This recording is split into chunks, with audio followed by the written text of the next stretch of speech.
नमस्कार, मैं स्नेहा आपकी होस्ट एक बार फिर से आपका स्वागत करती हूँ आपके अपने चैनल डर का घर में। आज जो मैं कहानी आपके लिए लेकर आई हूँ, ये कहानी है हम जैसे यूट्यूबर्स की ही, जो कि ऐसी ही हॉरर कहानियाँ बनाया करते थे। लेकिन उनकी एक आदत थी कि वो इन कहानियों में जितनी ज़्यादा से ज़्यादा हो सके सच्चाई ढूंढकर, जानकर फिर आप लोगों के सामने लाने में विश्वास रखते थे। एक बार ऐसे ही एक नई कहानी और एक नई जगह की जानकारी के लिए वो लोग वहाँ पर पहुँच गए। यहाँ पर उनकी टीम के 3 लोग गए थे, जिनका नाम था रतीश, सुम्मी और प्रधान। इस जगह के बारे में उन लोगों ने काफ़ी कुछ सुन रखा था। वो जानना चाहते थे उन बातों में कितनी सच्चाई है और कितनी नहीं। उस जगह पर वो दिन के वक्त ही पहुंचे थे। वो एक किले जैसी जगह थी। जब वो उस किले के अंदर पहुंचे तो दिन में भी सूरज की रोशनी अंदर किले तक बिल्कुल नहीं पहुंच रही थी। उन लोगों ने रोशनी के लिए टॉर्च और मोबाइल की टॉर्च का इंतज़ाम रखा हुआ था। उससे वो अंदर जाकर सारी चीज़ें देख रहे थे। फिर भी अंधेरा बहुत ज़्यादा था, जिसके वजह से उन्हें सब कुछ साफ साफ नज़र तो नहीं आ रहा था, लेकिन जितनी चीज़ें उन्हें दिखाई दे रही थी उससे उन्हें यही समझ में आ रहा था कि किले की दीवार को अंदर से जैसे किसी ने कोयला रगड़कर काला बना दिया है। पूरी दीवार ज़्यादातर काली ही दिख रही थी। वहाँ अंदर का माहौल पूरी तरह से बाहरी दुनिया से अलग लग रहा था। ऐसा महसूस हो रहा था जैसे आप किसी अलग ही दुनिया में आ गए हों। वो अंदर एक एक चीज़ देखना चाहते थे और महसूस करना चाहते थे कि जो चीज़ें उन्होंने सुनी हैं वो कितनी सच है। उनके काफ़ी अंदर जाने के बाद उनको अजीब अजीब सी आवाज़ें सुनाई देने लगी, और जब उन्होंने रोशनी उस तरफ की तो उन्हें 4-5 छोटी छोटी पीली सी रोशनी ज़मीन पर थोड़ा ऊपर उड़ते हुए से नज़र आ रही थी। जब उन लोगों ने रोशनी मार कर देखा तो वो बिल्ली के छोटे छोटे काले काले बच्चे थे, जो कि अंधेरा होने के वजह से नज़र नहीं आ रहे थे। उनकी आंखें वैसी पीली पीली चमक रही थी। वो देखते ही सुम्मी तुरंत खुशी से एक बिल्ली के बच्चे को गोद में उठाते हुए कहती है, अरे रतीश देखना यार, ये कितनी प्यारी है, इसको घर लेके चले क्या? इसको ही सब भूत समझते हैं क्या यहाँ पर? रतीश ने कहा, अरे पागल मत बन यार सुम्मी, हम यहाँ जो करने आए हैं उस पर ध्यान देना। तू तो कहीं भी कुत्ता बिल्ली देखती है बस उठा के चालू हो जाती है, घर लेके जाएं क्या? तू ना एक काम कर, इन जानवरों का अनाथ आश्रम खोल ले अपने घर में। इसी तरह से सब एक दूसरे की खिंचाई कर रहे थे। अच्छा खासा मजाक मस्ती का माहौल अब वहाँ पर बन चुका था। लेकिन अभी तक वो जिन चीज़ों की तलाश में वहाँ गए थे वैसी कोई चीज़ उन्हें दिखाई नहीं दी थी। हाँ, महसूस तो हो रहा था, लेकिन कहते हैं ना, जब तक किसी चीज़ का सबूत नहीं मिलता हम उसको सच कैसे मान सकते हैं। यही सोच शायद उस वक्त उन तीनों की भी थी। तब तक अचानक प्रधान को याद आया कि उसने ये भी सुन रखा था कि अगर आप यहाँ पर रिकॉर्डर ऑन करके कोई सवाल पूछते हैं तो उसका जवाब आपको उस रिकॉर्डिंग में मिल जाता है। उन लोगों ने ये चीज़ भी ट्राई करने की सोची और तुरंत उन्होंने अपने फ़ोन का रिकॉर्डर ऑन किया और सवाल पूछने लगे, कोई है क्या यहाँ पर? कौन हो तुम? हमारे सामने आओ। अगर तुम कुछ हमसे बात करना चाहते हो तो तुम जवाब दे सकते हो, हम हैं यहाँ सुनने के लिए। और काफ़ी देर तक काफ़ी सारे सवाल पूछने के बाद भी उनको ये अंदाज़ा था कि जवाब उनको उनके कानों में सुनाई देगा, लेकिन शायद कुछ अलग होने वाला था। उनको कोई आवाज़ नहीं सुनाई दी। वो लगभग उस किले का पूरा एरिया घूम चुके थे और अब वो वहाँ से हताश और निराश होकर लौट रहे थे। उन लोगों ने वहाँ से थोड़ी दूर पर ही अपनी गाड़ी खड़ी की थी। तीनों अब गाड़ी के अंदर आकर बैठ चुके थे और तीनों आपस में यही बातें कर रहे थे। अरे यार, सब बकवास था। यहाँ पर आना तो कम्प्लीटली वेस्ट हो गया। पूरा एक दिन बर्बाद किया हम लोगों ने, लेकिन हाथ में क्या आया? ज़ीरो। अरे एकदम मूड ख़राब हो गया मेरा तो। अब फिर कल से कोई नई जगह ढूंढो, वहाँ पर जाओ। फिर सिम्मी ने कहा, अरे प्रधान ने तो बताया था ना, रिकॉर्डिंग करने पे कुछ होता है। रिकॉर्डिंग की है ना, ऑन कर, सुनते हैं उसको, क्या पता उसी में कुछ मिल जाए। ये सुनते ही प्रधान ने तुरंत अपने फ़ोन का वो रिकॉर्डिंग ऐप ऑन किया और उनके सवाल चालू थे। मुश्किल से 3 सवाल ही निकले होंगे कि बैकग्राउंड में एक अजीब सी आवाज़ आई। हाँ, यहीं पर हूँ मैं। ये आवाज़ सुनते ही उन सबके पैरों के नीचे से जैसे ज़मीन निकल गई। उन लोगों ने तुरंत रिकॉर्डर को रोका और वापस से वो रिकॉर्डिंग पीछे करके सुनने लगे।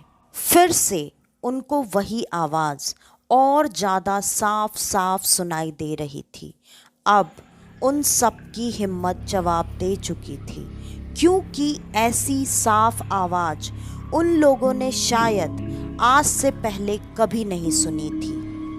डर के वजह से उन तीनों के हाथ पैर पूरी तरह से कँपकँपाने लगे थे। उनको इतनी गर्मी में भी अब ठंडी का एहसास होने लगा था। उनकी हालत अब ऐसी हो चुकी थी कि शायद वो ड्राइव करके वापस भी नहीं आ सकते हैं, लेकिन आना तो था। और जैसे तैसे थोड़ी देर में तीनों ने खुद को संभाला और रतीश गाड़ी स्टार्ट करके घर की तरफ चल दिया। उन दोनों ने पहले सुम्मी को घर पे छोड़ा, बाद में अपने अपने घर चले गए। आज रात तो तीनों के आंखों से नींद पूरी तरह से नदारद थी, लेकिन उनको अब ये बात समझ में नहीं आ रही थी कि जो चीज़ें उन्होंने सुनी वो कितनी सच है, कितनी झूठ। पूरे रास्ते तीनों में से किसी की हिम्मत नहीं हो रही थी आपस में इन चीज़ों को लेकर कुछ भी बात करने की। रात के करीब 12 बज चुके थे और 12 बजने के बाद भी किसी को भी नींद नहीं आ रही थी। सुम्मी वहीं अपने कमरे में बैठकर टीवी पर शायद कुछ देख रही थी। अचानक उसके फ़ोन की घंटी बजी। फ़ोन का स्क्रीन पूरी तरह से ब्लैंक था। उस पे ना तो कोई नंबर आ रहा था और ना ही किसी का नाम, सिर्फ फ़ोन उठाने और कट करने का ऑप्शन दिखाई दे रहा था। सुम्मी ने इस तरह का फ़ोन आज से पहले अपने फ़ोन पर आते हुए कभी नहीं देखा था। ये तो नॉर्मल लोगों के लिए भी बहुत ही अजीब सी बात है, क्योंकि आपके भी फ़ोन पर अगर कोई फ़ोन आता है तो या तो कोई नंबर दिखाई देता है या नाम, लेकिन सुम्मी के फ़ोन पर ऐसा कुछ नहीं था। सुम्मी ने फ़ोन उठाया। फ़ोन उठाने के बाद सुम्मी ने कई बार फ़ोन पर हेलो हेलो बोला, लेकिन उस तरफ से कोई आवाज़ नहीं आ रही थी। थोड़ी देर में सुम्मी ने थककर फ़ोन कट करके रख दिया। फिर मुश्किल से 5 मिनट ही निकले होंगे। वापस से वही फ़ोन उसी तरह से रिंग होने लगा।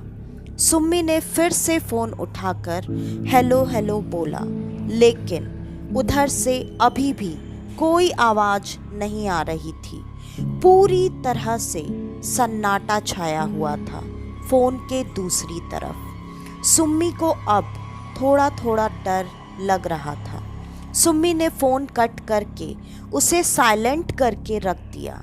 लेकिन साइलेंट करने के बाद भी मुश्किल से 10 मिनट के अंदर अंदर उसका फ़ोन फिर से बजने लगा और स्क्रीन अभी भी बिल्कुल वैसा ही दिख रहा था।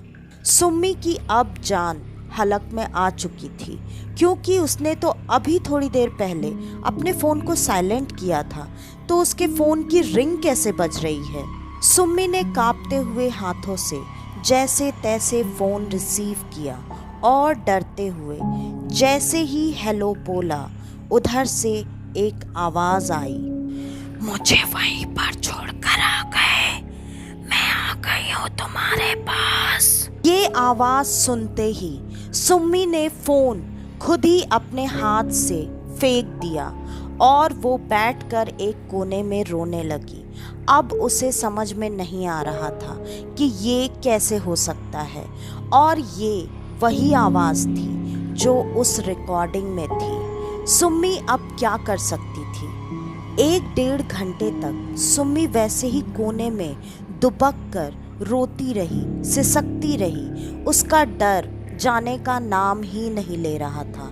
उसके कानों से ये आवाज़ जा ही नहीं रही थी। अब उसे बिल्कुल समझ में नहीं आ रहा था कि वो क्या करे। अब उसको अपने दोस्तों की याद आई। उसे फ़ोन लगाना था, लेकिन अभी थोड़ी देर पहले सुम्मी ने खुद अपना फ़ोन फेंक कर तोड़ दिया था। फिर भी सुम्मी ने इस उम्मीद से कि शायद फ़ोन में कुछ जान बाकी हो, फ़ोन के टुकड़े बटोरने शुरू कर दिए और फ़ोन को जैसे तैसे जोड़ लिया। जोड़ने के बाद वो अभी सोच ही रही थी कि वो अपने दोस्तों को फ़ोन लगाएगी, तब तक फिर से उसके फ़ोन के स्क्रीन पर वही फ़ोन आने लगा। अब सुम्मी की हिम्मत नहीं थी कि वो दोबारा उस फ़ोन को उठाकर वो आवाज़ सुन सके। उसने फ़ोन को एक तरफ रख दिया और सुबह होने का इंतज़ार करने लगी। उसके मन में अब बस एक ही ख्याल चल रहा था कि सुबह कब होगी, कब जाकर वो अपने दोस्तों से मिल पाएगी। उसको बहुत ज़्यादा डर लग रहा था।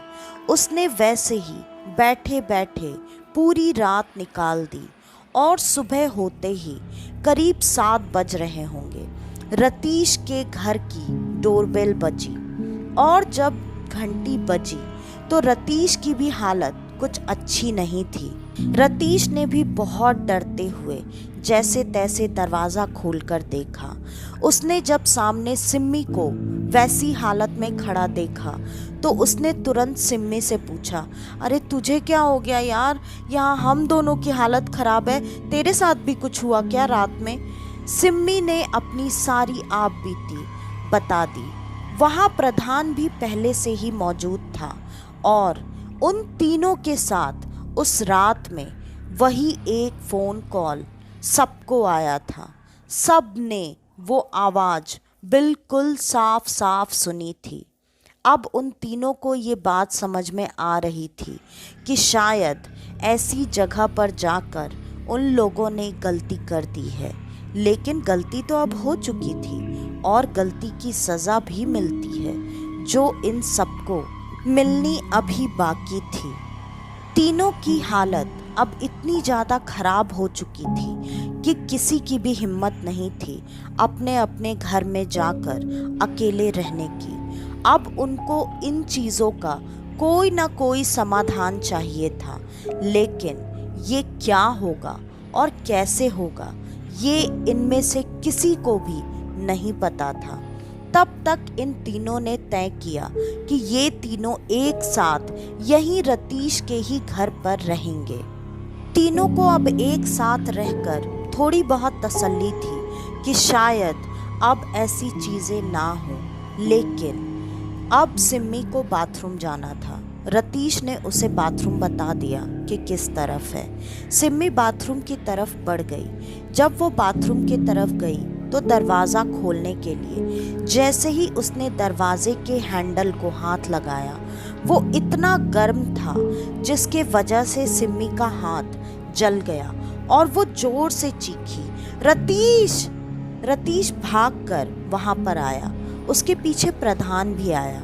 उन दोनों ने पूछा, क्या हुआ, ऐसे क्यों चीखी? उसने अपना हाथ दिखाते हुए कहा, ये देखना, ये इतना गर्म है, मेरा हाथ जल गया। रतीश ने भी जब हैंडल को हाथ लगाकर देखा तो वो सच में बहुत ज़्यादा गर्म था। उन सबको ये महसूस हो रहा था कि कहीं बाथरूम के अंदर कोई शॉर्ट सर्किट तो नहीं हुआ है जिसकी वजह से आग लग गई है, क्योंकि दरवाज़ा ऐसे कैसे गर्म हो सकता है। रतीश ने एक टॉवेल लेकर दरवाजे को खोला और जब उसने दरवाज़ा खोलकर देखा तो बाथरूम में कहीं कुछ भी नहीं हुआ था और पूरी तरह से बाथरूम को वो अच्छी तरह चेक कर ही रहे थे कि तब तक अचानक सिम्मी दोबारा से चीखी और सिम्मी को चीखता हुआ देखकर प्रधान ने पूछा, अब क्या हुआ? फिर सिम्मी सिर्फ आईने की तरफ हाथ से इशारा करते हुए रोए जा रही थी। जिधर वो इशारा कर रही थी, जब इन दोनों की नज़र उधर पड़ी तो वहाँ पर वही सेम कोयले सा काला निशान जो उन्होंने किले के अंदर देखा था। आईने पर उस कोयले से बहुत बड़े बड़े पैरों के निशान बने हुए थे जो कि आईने से होते हुए छत तक जा रहे थे। एक तो उतने बड़े पैर कभी भी किसी इंसान के नहीं हो सकते। दूसरा, अगर वो किसी इंसान के पैरों के निशान थे भी तो वो छत पर कैसे लग सकते थे? ये सवाल तीनों के मन में आ रहा था और तीनों फिर से उसी तरह से डर से कांप रहे थे, क्योंकि उनको ये बात पता थी ये निशान किसके पैरों के हैं। रतीश ने सबको बाहर जाने के लिए कहा और उसने थोड़ी हिम्मत दिखाकर जैसे तैसे पहले वो सारे निशान साफ किए। उसके बाद सिम्मी को कहा, अब तुम जाओ, जाकर बाथरूम में फ्रेश हो जाओ और ठीक है, जो भी चीज़ें होनी है हम सब मिलके इसका कोई ना कोई उपाय ढूंढ लेंगे, इतना परेशान मत हो। डरे हुए तो सब थे, लेकिन कर क्या सकते थे?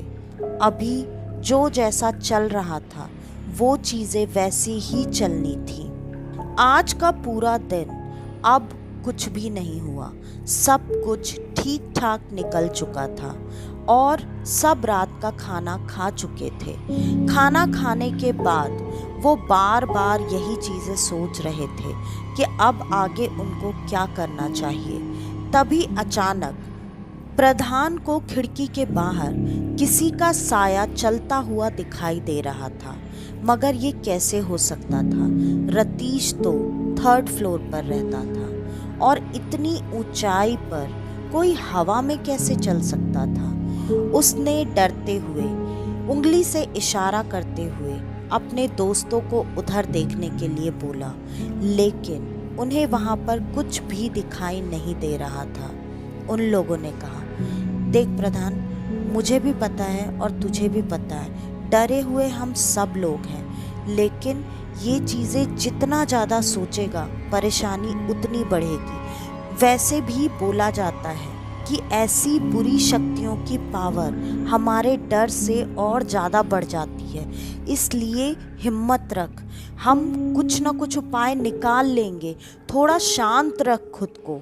और फिर प्रधान ने भी कोशिश की अपने मन को थोड़ा मजबूत करने की।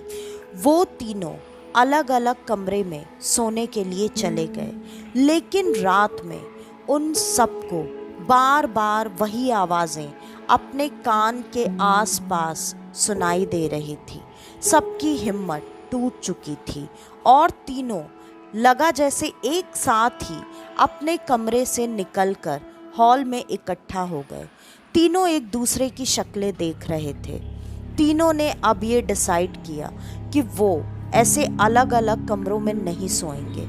तीनों अपने अपने कमरे से गद्दा लेकर हॉल में ही लाकर बिछा दिया और उसी गद्दे पर तीनों एक साथ सोने लगे। अचानक रात के करीब 2:30 बज रहे होंगे। उनको वो अजीब सी आवाज़ और पीली रोशनी घर के अंधेरे में भी दिखाई देने लगी। रतीश ने तुरंत उठकर हॉल की लाइट चालू कर दी। जैसे ही उसने हॉल की लाइट जलाई, वहां पर वही छोटे छोटे काले काले बिल्ली के बच्चे थे जो उन्होंने उस किले में देखे थे। उन बच्चों को देखकर अभी सिम्मी को भी प्यार नहीं आ रहा था। सिम्मी डर चुकी थी और थोड़ी देर में उनकी आंखों के सामने से वो सारे बिल्ली के बच्चे जैसे गायब हो गए। ये चीज़ देखकर अब उन सबका डर हद से ज़्यादा बढ़ चुका था। अब सिम्मी फूट फूट कर रोने लगी। उसने कहा, ऐसे नहीं चलेगा यार, मैं ऐसे नहीं रह सकती हूँ। कुछ भी कर, कोई भी उपाय ढूंढ, मैं मर जाऊंगी। पता चलेगा मुझे हार्ट अटैक आ गया, मैं सच में मर जाऊंगी। कुछ तो करो यार, ये चीज़ ऐसे कैसे ठीक होने वाली है। ये बात सुनकर प्रधान और रतीश दोनों ने कहा, तुम्हें क्या लगता है सिम्मी, अगर हमें इन चीज़ों का कोई भी उपाय पता होता तो हम क्या इतना कुछ होने के लिए इंतज़ार करते? तू कैसे पागलों जैसी बातें कर रही है। तब तक अचानक प्रधान के दिमाग में एक बात आई। उसने कहा, हर चीज़ का सॉल्यूशन तो होता है ना यार, और वैसे भी ये बात हम सबको पता है कि अगर ऐसी कोई बुरी शक्ति पीछे लग जाती है तो उनका उपाय कहाँ मिलता है, या पंडित लोगों के पास या तांत्रिक बाबा लोगों के पास। हम जाएंगे ना, हम कहीं तो जाएंगे, कहीं ना कहीं तो इन चीज़ों का उपाय मिलेगा। सिम्मी ठीक कह रही है, सिम्मी को कुछ हो ना हो उससे पहले तो मुझे कुछ हो जाएगा। तू समझ यार भाई, हम कल सुबह ही जाएंगे। रतीश ने कहा, ठीक है, मैं समझ गया, हम कल सुबह ही जाएंगे। कहीं नहीं होगा तो यहाँ पास के जो भी सबसे नज़दीक में मंदिर होगा, हम उन पंडित जी के पास जाएंगे और वो हमें कोई ना कोई उपाय तो बता देंगे। अभी किसी भी तरह से सोने की कोशिश करो। फिर से लाइट बंद करके उन सब ने सोने की कोशिश शुरू कर दी। मुश्किल से रात के 3:15 ही बजे होंगे और अचानक से उन सबको अपने अपने ऊपर कुछ गिरने का आभास होना शुरू हो गया। तीनों उठे और उठकर बैठ गए। उन्होंने देखना शुरू किया कि तीनों के ऊपर एक साथ ये क्या चीज़ गिर रही है। जब उन्होंने लाइट जलाकर चेक किया तो किचन से भी बहुत सारे बर्तन गिरने की आवाज़ आ रही थी। उन तीनों के ऊपर उनके घर के चम्मच, जो कि पूरी तरह से 90 डिग्री में मुड़े हुए थे, वो कोई फेंक रहा था। जब वो किचन में गए तो उन्होंने देखा वहाँ पर सारे चम्मच, सारे चाकू, सब कुछ, सारे बर्तन उसी तरह से किसी ने मोड़ दिए हैं और वो फर्श पर बिखरे पड़े हैं। अब ये देखकर उनको रात में सोना तो बहुत मुश्किल था। नींद तो वैसे भी नहीं आ रही थी। अब उन तीनों ने यही सोचा कि अब रात ऐसे नहीं कटने वाली, कुछ न कुछ तो करना ही पड़ेगा। फिर प्रधान ने कहा, तुम में से किसी को हनुमान चालीसा आता है क्या? दोनों ने ना में सर हिला दिया। उसमें से किसी को भी हनुमान चालीसा नहीं आता था क्योंकि वो पूजा पाठ नहीं करते थे। लेकिन प्रधान ने आइडिया दिया, ठीक है, नहीं आता है कोई बात नहीं, तीनों अपने अपने फ़ोन में हनुमान चालीसा निकालो, जैसे भी पढ़ने आता है पढ़ना शुरू करो। उन लोगों ने हनुमान चालीसा पढ़ने की कोशिश करना शुरू किया। लेकिन अगर आप अपनी पूरी ज़िंदगी में कभी भी ऐसे कोई पाठ नहीं किए हैं तो पहली बार में आप बिल्कुल सही सही उस पाठ का उच्चारण शायद ही कर पाएं। यही चीज़ उन तीनों के साथ भी हो रही थी। वो तीनों शुरू तो कर रहे थे लेकिन कहीं ना कहीं जाकर अटक जा रहे थे या फिर उसको सही तरीके से बोल नहीं पा रहे थे। जैसे तैसे सुबह के 4:30 बज चुके थे। अब उनको थोड़ी राहत मिल चुकी थी क्योंकि उनको भी इस बात का अंदाज़ा था कि ये ब्रह्म मुहूर्त है और ब्रह्म मुहूर्त में में कोई भी ऐसी शक्ति आपके आसपास अगर होती भी है तो वो काफ़ी कमज़ोर होती है। लेकिन अचानक रतीश को पता नहीं क्या हो गया। रतीश ने चीख चीख कर, चिल्ला चिल्ला कर उस शक्ति को बोलना शुरू किया, तुम जो भी हो यहाँ क्यों आई हो? हमने तुम्हें नहीं बुलाया है, तुम जाओ यहाँ से, चली जाओ। और ये चीज़ देखकर सिम्मी और प्रधान काफ़ी घबरा गए। उनको समझ में नहीं आ रहा था कि अचानक रतीश को ऐसा क्या हो गया, वो क्यों ऐसे चिल्ला रहा है।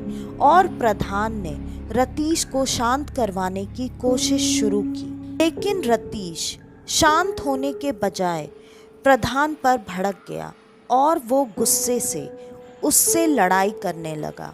ये भी एक निशानी है, अगर ऐसी कोई शक्ति आपके आसपास होती है तो गुस्सा आना, माहौल बिगड़ जाना, ये सब बात बहुत आम होती है।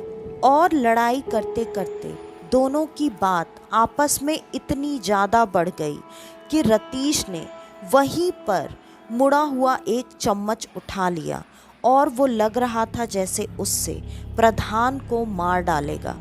अब सिम्मी बीच में आ गई और उसने बीच बचाव करते हुए कहा, क्या हो गया है तुम दोनों को? तुम दोनों पागल हो गए हो क्या? अब थोड़ी देर बची है सुबह होने में और तुम लोग ये सब बच्चों वाली हरकतें कर रहे हो। ऑलरेडी क्या हमारे ऊपर परेशानियां कम हैं? और पता नहीं कैसे लेकिन दोनों अब नॉर्मल हो चुके थे और अब सूर्य उदय भी हो ही रहा था। थोड़ी देर में वो तीनों मंदिर पर पहुंच गए। मंदिर पर पहुंचते ही वहां पर पंडित जी सुबह की आरती कर रहे थे। वो तीनों आरती में शामिल हुए और आरती खत्म होने के बाद पंडित जी के चरण स्पर्श करके उन तीनों ने अपनी मुसीबत पंडित जी को बता दी। पंडित जी ने कहा, बेटा ऐसी शक्तियाँ ऐसे ही नहीं जाती, और वैसे भी तुम तो खुद उसे उसके स्थान पर जाकर न्योता देकर बुला कर लाए हो, तो इन शक्तियों को इतनी जल्दी और इतनी आसानी से हटाना कम से कम मेरे बस की बात तो नहीं है। हाँ, मैं ऐसा नहीं कहता हूँ कि मैं तुम्हारी मदद नहीं करूँगा। मैं एक ऐसे बाबा हैं जिनको जानता हूँ, जिनके लिए ऐसी शक्तियों को हटाना बुलाना सब उनके बाएं हाथ का खेल है। वो बहुत सिद्ध पुरुष हैं। तुम सब उनके पास जाओ और देखो उनको अपनी समस्या बताकर, अगर वो चाहें तो वो तुम्हारी समस्या का समाधान कर देंगे। वैसे वो किसी के स्थान पर बहुत कम ही आया जाया करते हैं। तीनों ने कहा, पंडित जी जो भी हो आप हमें बस बता दीजिए, हम जाकर सीधे उनके पैरों में गिर जाएंगे। हमको उनकी मदद की बहुत ज़्यादा ज़रूरत है, वरना पता नहीं हमारा क्या होने वाला है। पंडित जी ने कहा, ठीक है तुम यहीं रुको, मैं तुम्हें एड्रेस ला कर देता हूँ। पंडित जी अंदर गए और एक पेपर पर उन बाबा जी का एड्रेस लिखकर लेकर चले आए। उन तीनों ने वो एड्रेस लिया और वो एड्रेस लेकर वहाँ के लिए निकल गए। थोड़ी देर बाद वो उन बाबा जी के स्थान पर पहुँच चुके थे। वहाँ काफ़ी शांति थी और वहाँ के माहौल में उनको काफ़ी पॉजिटिविटी फील हो रही थी। वहाँ एक छोटा सा काली माँ का मंदिर भी था और जब उन लोगों ने देखा तो वो बाबा उसी मंदिर के सामने समाधि में बैठे हुए थे। वो वहाँ पर पहुँचे और उन सब ने पंडित जी के पैर छू दिए। पंडित जी समाधि में थे, इसलिए उन्होंने तुरंत आँख नहीं खोली।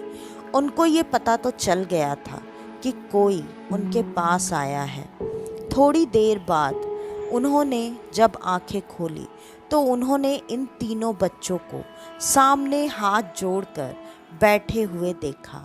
उनको सारी बातें पता चल चुकी थी, फिर भी उन्होंने इन तीनों से पूछा, क्यों जिसको लेकर आए हो वो शांति से जीने नहीं दे रही और चाहते हो मैं वहाँ जाकर उसे भगा दूँ? तीनों ने तुरंत एक साथ अपना सर हाँ में हिलाते हुए कहा, हाँ बाबा, आपको तो सब पता ही है, तो आप चलिए हमारे साथ, चलकर उसे हटाइए वहाँ से। बाबा जी मुस्कुराने लगे। उन्होंने कहा, ऐसी शक्तियाँ जिनके बारे में जानते नहीं, तो क्यों उन शक्तियों को जाकर परेशान करना, वो भी उनकी जगह पर जहाँ वो शांति से सालों से रह रही हैं। अगर ऐसा करोगे तो भुगतना तो पड़ेगा ही। तीनों बाबा के पैरों में गिर गए और रोने लगे। उन्होंने कहा, बाबा, हमसे ये गलती हो गई। आपको भी पता है, अगर आप सब जानते हैं तो ये हमारा काम है और हम बस वहाँ देखने के लिए गए थे। हमने किसी चीज़ के साथ कोई छेड़खानी नहीं की है।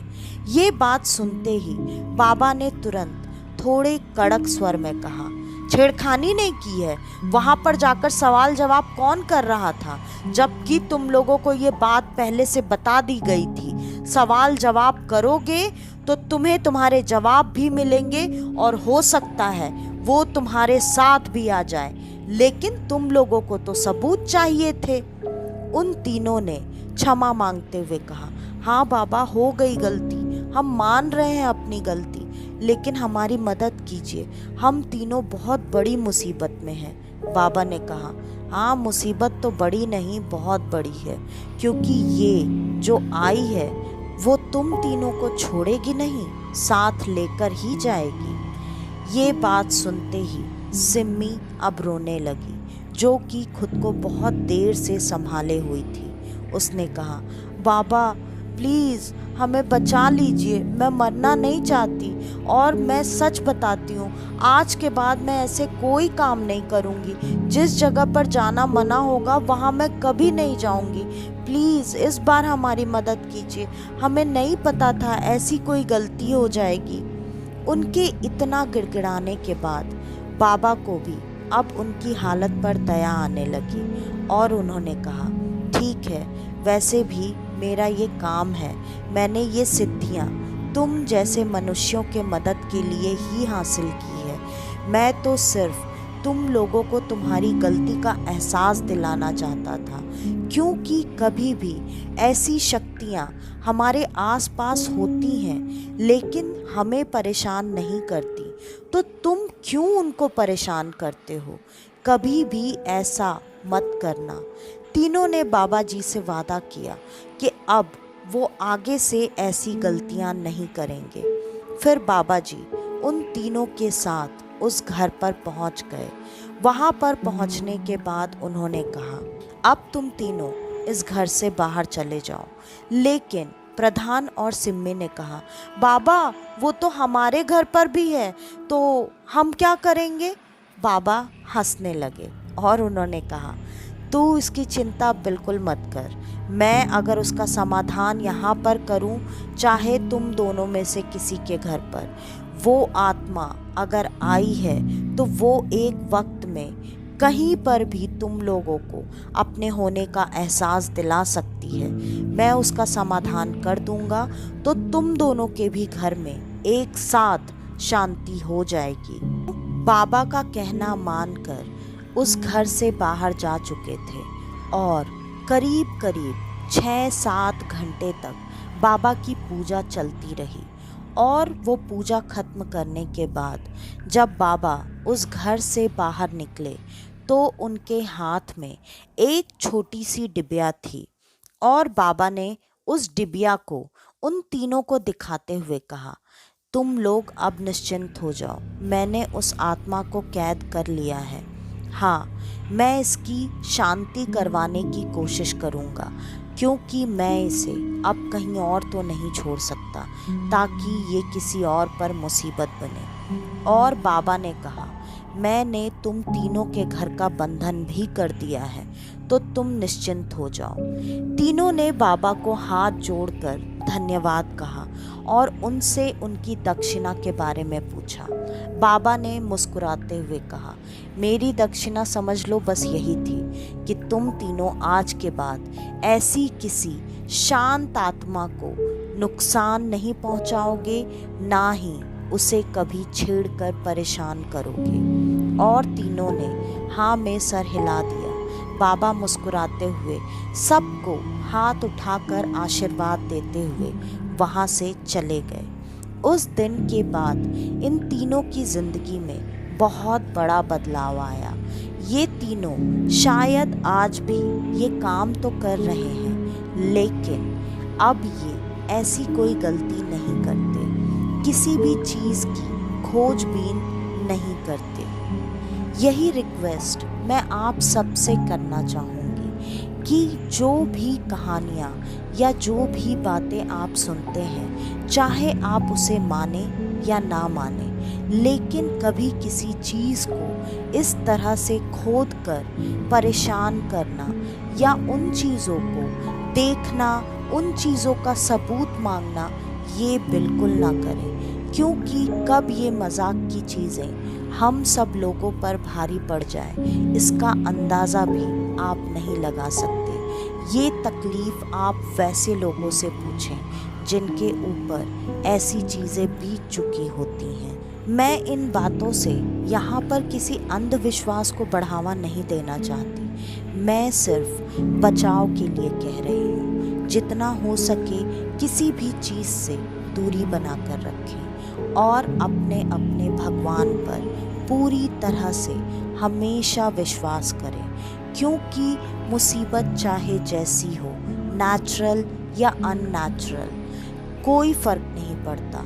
हर मुसीबत से हर वक्त आपको अगर कोई निकाल सकता है तो वो सिर्फ़ और सिर्फ आपके भगवान हैं। तो आज की ये कहानी यहीं पर ख़त्म होती है। आपको हमारी आज की ये कहानी कैसी लगी हमें कमेंट करके ज़रूर बताइएगा। और अगर आप इस चैनल पर पहली बार आए हैं और आपको अगर हमारी ये कहानी पसंद आई है तो हमारे इस चैनल को सब्सक्राइब करना बिल्कुल न भूलें और जितना ज़्यादा से ज़्यादा हो सके हमारी इन कहानियों को शेयर करें, ताकि हमारा ये छोटा सा परिवार जल्दी से जल्दी एक बड़ा परिवार बन जाए। और थैंक यू सो मच मेरे उन सारे दोस्तों को जो हमेशा अपना कमेंट देकर मुझे अप्रिशिएट करते रहते हैं।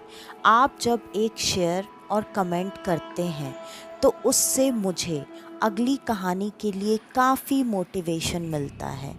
ये मेरे लिए बहुत ज़रूरी है कि आप सबका प्यार और सपोर्ट हमेशा मेरे साथ ऐसे ही बना रहे। तो आज के लिए बस इतना ही। मैं स्नेहा आपकी होस्ट आज के लिए लेती हूँ अलविदा।